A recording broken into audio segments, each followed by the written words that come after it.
అందరికీ నమస్కారం అండి. పార్వతీస్ కిచెన్కి స్వాగతం. చూడండి, ఈవేళ నేను ఒక మంచి బ్రేక్ఫాస్ట్ మీకు చెప్తున్నానండి. నేను చేసింది మీకు చూపిస్తున్నాను. చూడండి, అటుకులతో చేసిన ఉప్మా. మహారాష్ట్ర సైడు, మధ్యప్రదేశ్ సైడ్ అయితే పోహా అంటారండి. చాలా బాగుంటుందండి ఇది. ఇందులో మనం చక్కగా కూరగాయలు మంచిగా వేసుకొని, ఒక బాయిల్డ్ ఎగ్ పెట్టుకొని, కొన్ని కీరాలు కానీ, కొన్ని సలాడ్ ఆకులు కానీ పెట్టుకొని తిన్నామంటే అండి చాలా బాగుంటుంది అన్నమాట. చేసే ప్రాసెస్ చాలా ఈజీ అండి. ఫస్ట్ మీరు ఉల్లిపాయలు, పచ్చిమిరపకాయలు, కరివేపాకు, కొత్తిమీర, కొంచెం గ్రీన్ ఆనియన్, క్యారెట్, బఠానీ అండ్ చిన్న ఆలుగడ్డ, మరి ఒక చిన్న టమాటా, మీ క్వాంటిటీని బట్టండి ఇవన్నీ రెడీ పెట్టుకొని చక్కగా పల్లీలు, పచ్చెనపప్పు, మినపప్పు, జీలకర్ర, ఆవాలు, ఎండుమిర్చి, కరివేపాకు, ఎన్ని ఇంగ్రీడియంట్స్ ఉన్నాయి చూసారా. పోహా ఒక్కటనే కానీ పోహాలో కొంచెం కార్బ్ ఉంటుంది కానండి, ఇవన్నీ వేసుకుంటే చాలా మంచిగా ఉంటుందండి.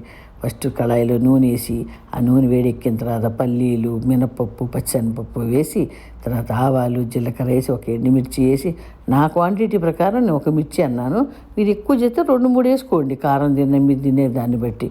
అండ్ ఇవన్నీ వేగిన తర్వాత మంచిగా అప్పుడు ఉల్లిపాయ ముక్కలు, పచ్చిమిరకాయ ముక్కలు, మరి మన కూరగాయ ముక్కలు, పచ్చిమిరకాయ ఉల్లిపాయలు కొంచెం వేయాలండి. సగం వేగిన తర్వాత అప్పుడు ఈ కూరగాయ ముక్కలన్నీ వేయండి. బఠానీ, క్యారెట్ అన్నీ వేసి చక్కగా మీకు నచ్చిన కూరగాయలన్నీ వేసుకోవచ్చండి. సన్నగా కోసి వేయండి. వేపేసి ఈ లోపు మీరు అటుకుల్ని మంచిగా నీళ్ళల్లో పోసి 2 సార్లు కడిగేసి జల్లిబుట్టల్లో వేసి వడేసేసేయండి. వడేసి పక్కన పెట్టుకుని దాంట్లో ఉప్పు, కొంచెం పంచదార అన్నీ కలిపేసేసి అటుకులు చేత్తో కలిపేసుకుని చల్లటి స్ట్రైనర్లో ఈ ఉల్లిపాయలకి తగ్గట్టు ఉప్పు, కారం, పసుపు ఇందులో వేసేయండి.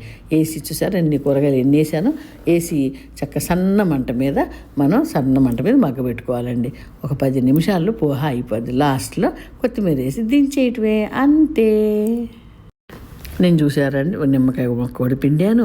అండ్ బాయిల్డ్ ఎగ్ అండి, ఒక ఎగ్ పెట్టుకోండి, 2 శనగలను 2 ఎగ్స్ పెట్టుకోండి, కొంచెం పోహా పెట్టుకోండి.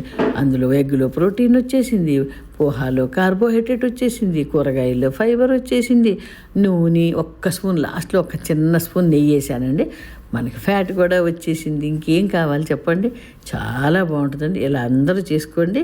నచ్చితే లైక్ చేయండి, మీ ఫ్రెండ్స్కి షేర్ చేయండి, నా ఛానల్ని సబ్స్క్రైబ్ చేసుకోండి. పార్వతీస్ కిచెన్. నా ఛానల్లో చాలా రకాల సూప్స్ ఉన్నాయి, చాలా రకాల వెజిటేబుల్ సూప్స్ ఉన్నాయి, నాన్ వెజ్లు ఉన్నాయి, హెల్దీ డిషెస్ ఉన్నాయి, నాన్ హెల్దీ ఉన్నాయి, అన్నీ ఉన్నాయండి. సైడ్ సీన్స్ ఉన్నాయి. హైదరాబాద్లో మా చెల్లెళ్ళు మా అక్కని కలిసినవి అన్నీ ఉన్నాయండి.